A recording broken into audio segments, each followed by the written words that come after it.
on business. How much do you have? I have 500,000.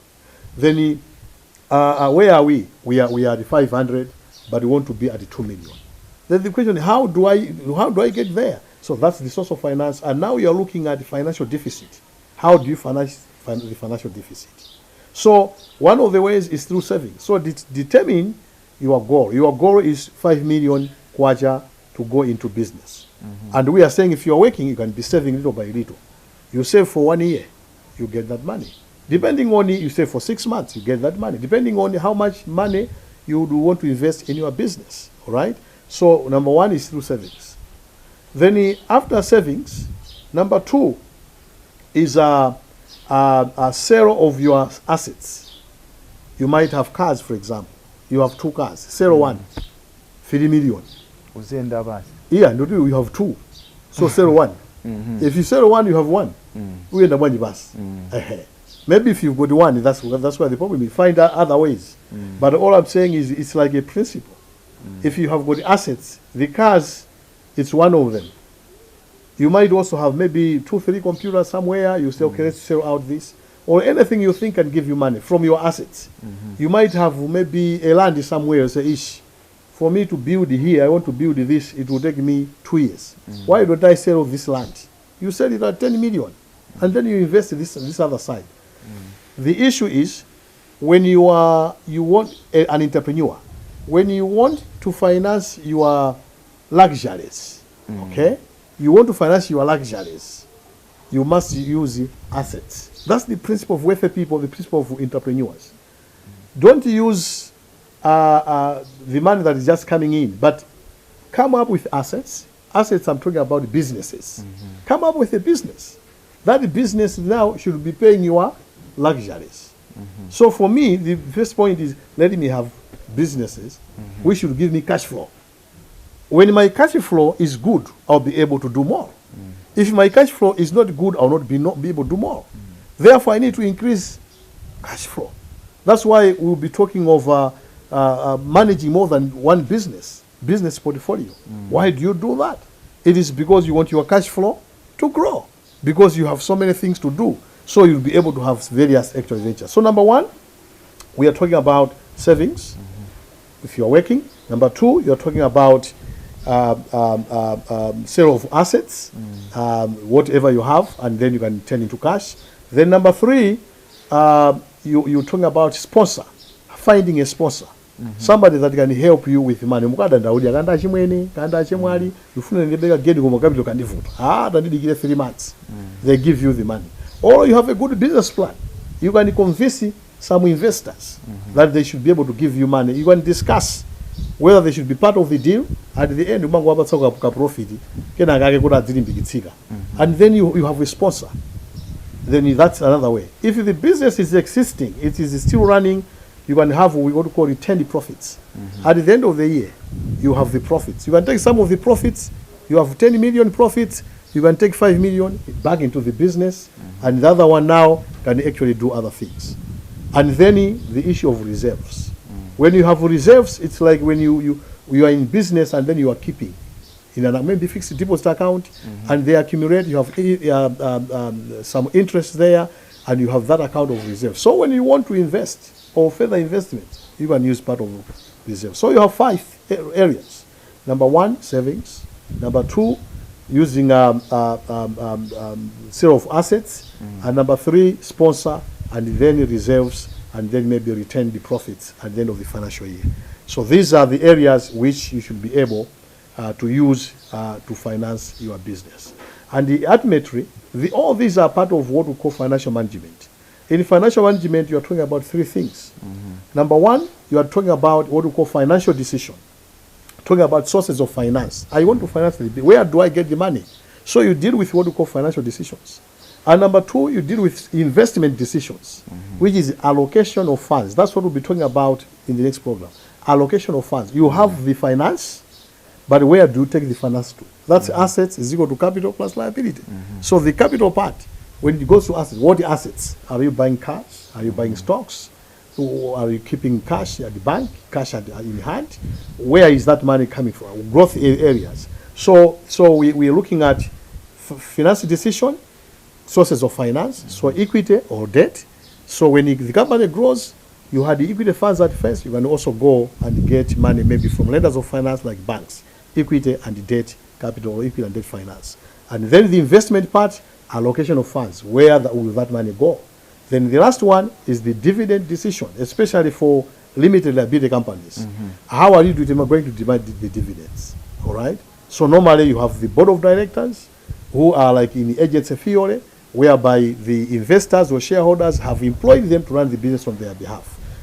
That's the funny aspect, because it's like the board of directors who have been employed by the owners to run the business on their behalf. These are the ones that also decide how much dividends should go to the owner. So we'll be discussing about more of that. So I think maybe because of time, we'll stop there, and we have got a lot. So we only started looking at the equity part, but also look at the liability part. How do you go about borrowing? How much should you borrow? You know, to avoid receivership, to avoid takeover, you know, all those things.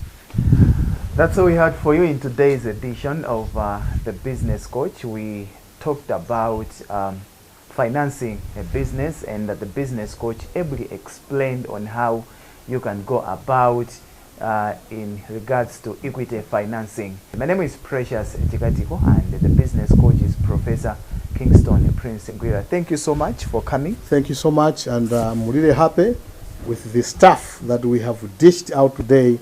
I believe viewer, you'll be able to use the applications, and your businesses will be able to boom. Thank you for watching this program. Until another time, have a lovely time. Bye-bye.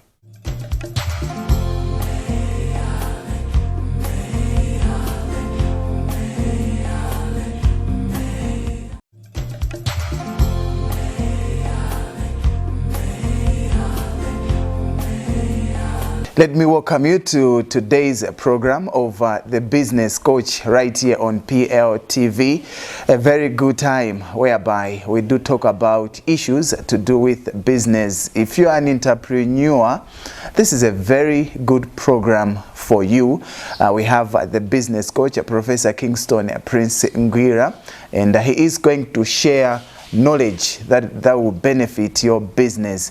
My name is Precious Chikatiko, your host. Stay right there. And in today's program of The Business Coach, right here on PLTV, we are going to talk about how to finance a limited liability company.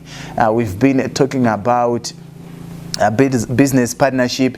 We've also talked about how to finance a sole trader, but today we are going to dwell much on limited liability company, so stick around. Welcome, the Business Coach. Thank you so much, Precious, and let's also welcome every viewer outside there.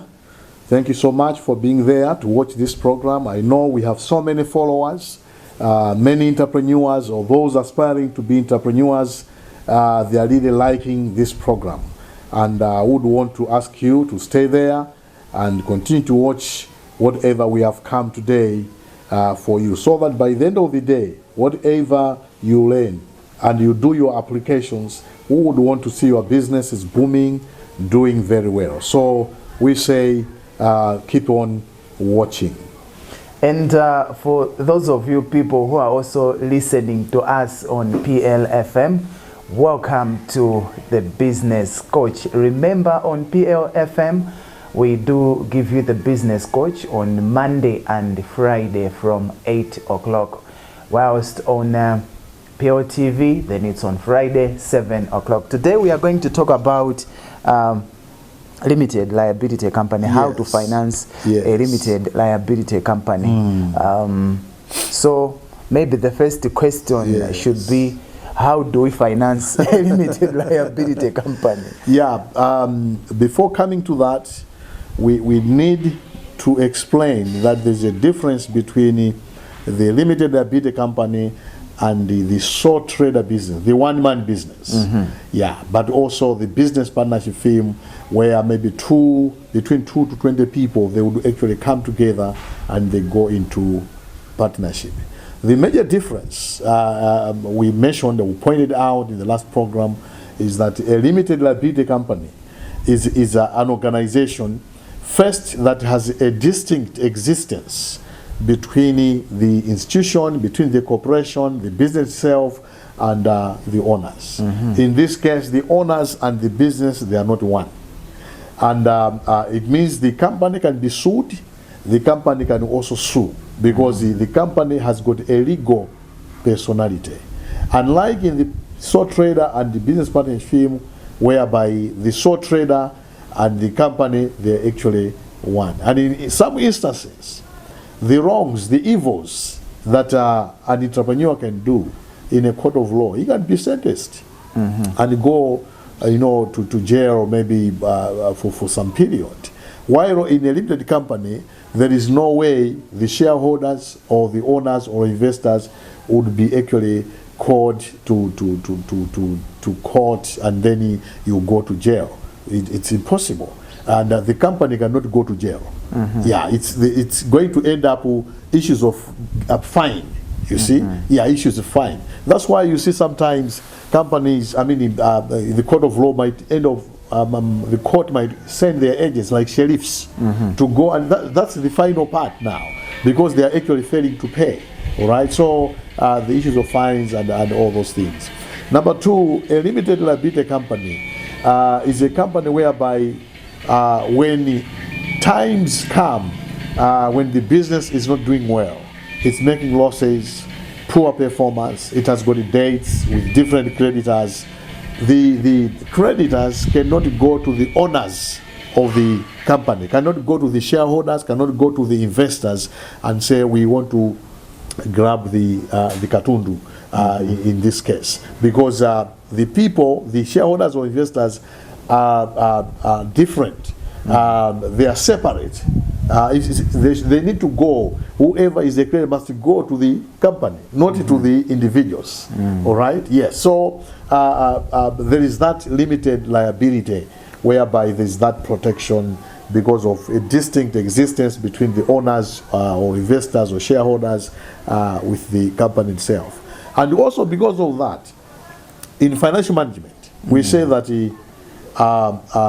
the corporate wealth is not equal to individual wealth. The wealth of a company is not equal to the individual wealth. So what we are saying is, if the company, looking at the value of the firm, looking at the assets that are there, the individuals or the shareholders cannot say, those are my assets. No, because there's a difference between the company and the owners. All right? They can't say, those are my assets. Because the corporate wealth is not equal to individual wealth. So it is possible that the company can have, let's say, 50 million in terms of the assets. But an individual, he has only 20,000 in the account, or 20 kwaja in the account. He literally doesn't have money. But the company has got money. So the individual wealth is not equal to corporate wealth. But also, if you build your own, you have got a company, and you build your own assets. You've got the houses, you've got Zigayo, you've got lands, you've got cars, you've got furniture, which are personal. All right? The company cannot say those belong to the company. All right? Okay. Yeah, that is yours. Which means company ikafuta, is whatever. It's not you, it's the company. Your life should still be going on. All right? But if you mix, like in a sole trader, company ikangogwa ndio na weso wako. Haya sizuyenda pajaba sino masales sizuyenda kumene ndena face unoko drama yo ndipelekenenti. We don't have that money because there is mixture between the company and yourself. But if you separate, you would see that the other thing I can say is in terms of financing, as we'll be talking about financing the business finance in terms of limited liability company, we would say that the corporate borrowing, okay, you want to finance the business, but you have chosen to go and get debt capital or debt finance. So corporate borrowing, meaning company borrowing, is not, might be equal to individual borrowing. At first I said corporate wealth is not equal to individual wealth. These are separate. That's why somebody should not fail to go to the company and go to the individuals and get the property, because these two are different. All right? So corporate borrowing is equal to individual borrowing. What we are saying is, when the company is looking for finance, yes, but it's failing to get finance, it has even gone to the bank to borrow money, but the bank are saying, no, we cannot give you money because maybe your account is not swinging very well. Maybe we don't see your customers. Where are you going to get the money to pay back? Or sometimes it could be issues of collaterals. Maybe you don't have the collateral that is required for you to get that type of money. So the company has tried to go get the money through borrowing, but they have failed. But the owners, who are the individuals, they can go to the bank as individuals and they can get the money from the bank. So they can have personal assets, personal collaterals, maybe title deed, for example, for the house. yes, They can get the money. And when they get the money, they can go and finance the business. Yes. So corporate borrowing could be equal to individual borrowing, meaning that if corporate borrowing fails, you can get the money from the investors, can get the money, personal money, and then bring it there. You just have to agree with the company. The money that I'm bringing as a shareholder, is that money, am I borrowing the company? Because there was already the capital for the business that already came from the owners. So if there is additional money, additional capital, are we treating it as a loan that at a certain time the company can pay back? Are we treating it as a capital contribution so that that money can be credited to the capital accounts? So you need to agree. So you just have to agree. But you are borrowing, you are helping the business, you are helping the company. All right. So you will see that, as I said, the advantages and disadvantages of sole trader business partnership and also with the big company. More maybe lenders of finance or many people, they favor more the limited liability company because of its assets. They can be bigger than the individual, and if the individual's assets in terms of sole trader grow like a corporation or a company, then that is a plus. But in many cases, because this one is just one, but the company, there are several guys, and they put in good monies, and they can also have, if there are problems, these guys can meet and find ways of bringing in funds than possible an individual. So many people would favor the limited liability company, thinking that even the banks borrow that company, they are dealing with less risk, or they are dealing with a low risk, whereby they know their money, they'll be able to get their money, and also even the interest that are actually there. So yes, we want to focus on how to finance a limited liability company. The first thing is the capitalization, the capital for that limited company. The monies that are brought into the business, they are called shares. Unlike in the individual, in the sole trader or business partnership, you don't talk of shares when you bring the money into the business. So first of all, you're talking about shares. Now, what are shares? Okay, shares are individual contributions, individual portions that one has in the business. All right. Okay. That's what we call. That's what we call shares. So that's why even in marketing management, there is a term which we call market share. The same share we're talking about. So market share, we also have that term. So when we say market share, we are talking of what portions of the market do you have. So if there are 10 customers, all right, and then on 10 customers, there are 5 suppliers, and one supplier has 2 customers out of the 10, then he has 20% market share. Somebody who has 3 customers out of 10, he has 30% market share. Somebody who has maybe 5 customers, then you have 50% market share.